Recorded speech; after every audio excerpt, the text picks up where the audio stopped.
সবুজ যদি থাকে তাহলে আমাদের জলবায়ু পরিবর্তনের কারণে যে সমস্ত ক্ষতি হচ্ছে সেগুলো থেকে আমরা দেশকে রক্ষা করতে পারবো। শ্রীমঙ্গলের ভাড়াউড়া চা বাগানে দৃষ্টান্ত স্থাপন করেছেন চা শ্রমিক বিষ্ণু হাজরা।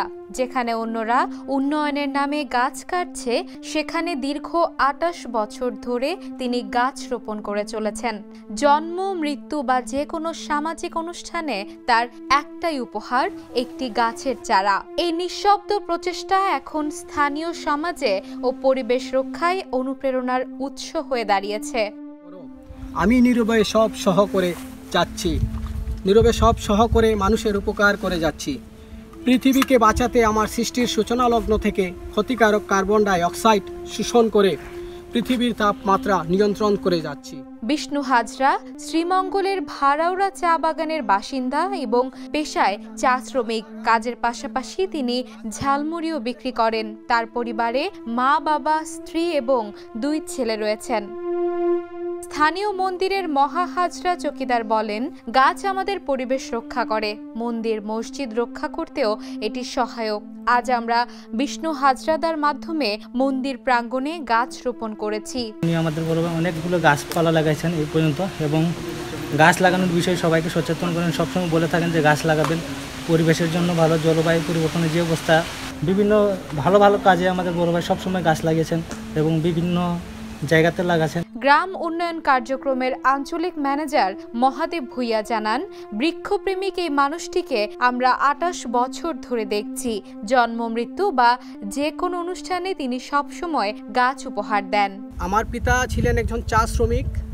আমার পিতার যে মজুরি তখন 22 টাকা 28 টাকা ছিল। আমি খুব কাছ থেকে দারিদ্রতা দেখেছি। ইচ্ছে থাকা সত্ত্বেও আমি আমার চাহিদার কথা মুখ খুলে বলতে পারি নাই। তাই আমি চিন্তা করলাম, একটা গাছের মূল্য যদি ৫,০০০ টাকা হয় তাহলে 20টা গাছের মূল্য কত আসে? প্রায় 1 লক্ষ টাকা। আমি সেই চিন্তা করেই বৃক্ষরোপণ করি। তো আমি 6 থেকে যখন আমি 9-এ উঠি 1997 সালে, তখন আমি কবিগুরু রবীন্দ্রনাথ ঠাকুরের বৃক্ষ কবিতাটি পড়ি। সেখানে বৃক্ষের যে উপকারিতা, মানে ওটা পড়ার পর বুঝতে পারলাম যে বৃক্ষের যে ঋণ আমরা সেটা পরিশোধ করতে পারবো না কখনো। সেখান থেকে আমার বৃক্ষরোপণে উৎসাহিত, আমি অনুপ্রাণিত হলাম। চা শ্রমিক সুমন হাজরা বলেন, রাস্তার পাশে, শ্মশানের চারপাশ সবখানে তিনি গাছ লাগিয়েছেন। সবসময় বলেন, গাছ লাগান, পরিবেশ বাঁচান।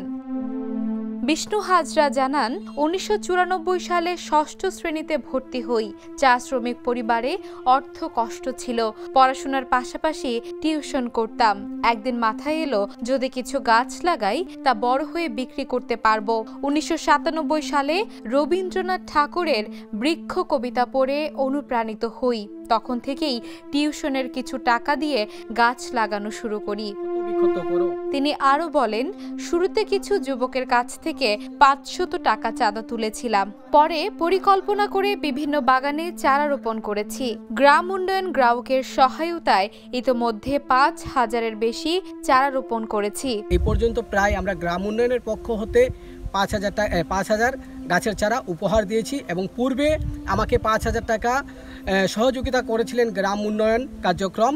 তো আমি Sylhet valley, Manudhalai valley, Balishira valley, Chittagong valley এবং লস্করপুর ভ্যালি, এই 5টি ভ্যালিতে আমি একযোগে বৃক্ষরোপণ করেছিলাম। বিষ্ণু হাজরার এই বৃক্ষরোপণের নিঃশব্দ প্রচেষ্টা শুধুমাত্র পরিবেশ সংরক্ষণের জন্য নয়, বরং আগামী প্রজন্মের জন্য আশীর্বাদ হয়ে থাকবে।